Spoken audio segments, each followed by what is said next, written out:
नमस्कार प्रणाम। मैं पवन कुमार सिंह, आप सबका भाई बेटा सिसु। और जैसा कि टीम पवन ने डेडिकेटेड टीम पवन ने पहले आपको बताया था कि जो सामने किड्स केयर के सामने वाला जो पूरी तरह कचरा है उसको उठाने के बाद ये जो ब्लॉकेज है इसको ठीक करेगी।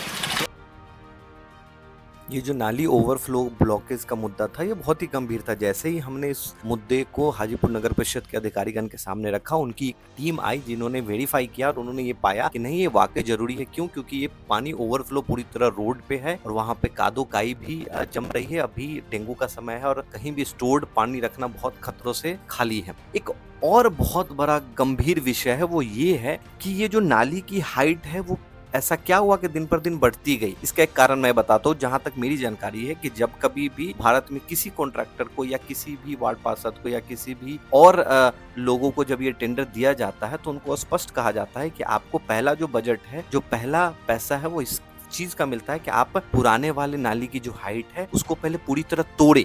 कभी भी किसी भी रोड का, पुल का या जो कंस्ट्रक्शन होता है वो सी लेवल के हिसाब से होता है और कहीं ना कहीं जो हाइट जो नक्शे पे जो एक मैपिंग हो चुकी है उसके अनुकूल होता है। उसमें ये रखा जाता है विषय कि जो आपका पुराना कंस्ट्रक्शन है पहले उसको तोड़े और नए का निर्माण उसके बाद करे, ताकि जो हाइट है, जो लेवल है, वो क्रॉस ना करे। अभी लोगों ने क्या किया, जितने भी कॉन्ट्रैक्टर हो या मैं बोलो कि वार्ड पार्षद हो, उन्होंने क्या किया कि उस नाली के ऊपर ही नाली बनाते गए और आलम ये है कि 10,000 घर में से 4 तो अगर 4,000 नए घर है तो उनको दिक्कत नहीं है, पर जो 6,000 पुराने घर है उनका घर रोड से नीचा हो चुका है। जिसका आलम है कि यहाँ भी जब हम नाली, ये इतना अत्यंत आवश्यक इसलिए हो गया था क्योंकि कई के घर में वापस से रिटर्न पानी जा रहा था और उनके आंगन में पानी स्टोर्ड है। अब आप ये सोचिए कि अगर महीने दिन आपके आंगन में पानी स्टोर्ड है तो वो कितना मच्छर पैदा करेगा, और अगर वहाँ धूप या रोशनी नहीं जा रही है तो कितने अदर बैक्टीरियल इन्फेक्शन होने के खतरे हैं। और खासकर अब जब देश पैंडेमिक से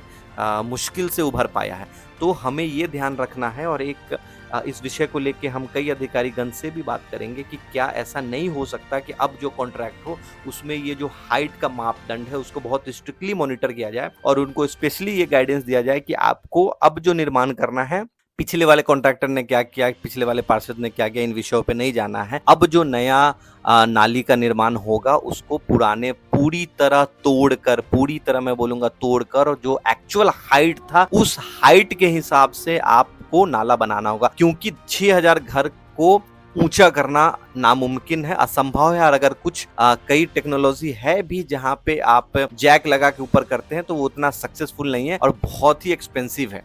तो ये ना करके अगर हम थोड़े से स्वार्थ में लोगों ने नाली का हाइट बढ़ा दिया, आज 6,000 घर नीचे चले गए, तो उसको ना करके नाली की हाइट को, और हमें भी स्थानीय लोगों को इस चीज का विरोध करना होगा।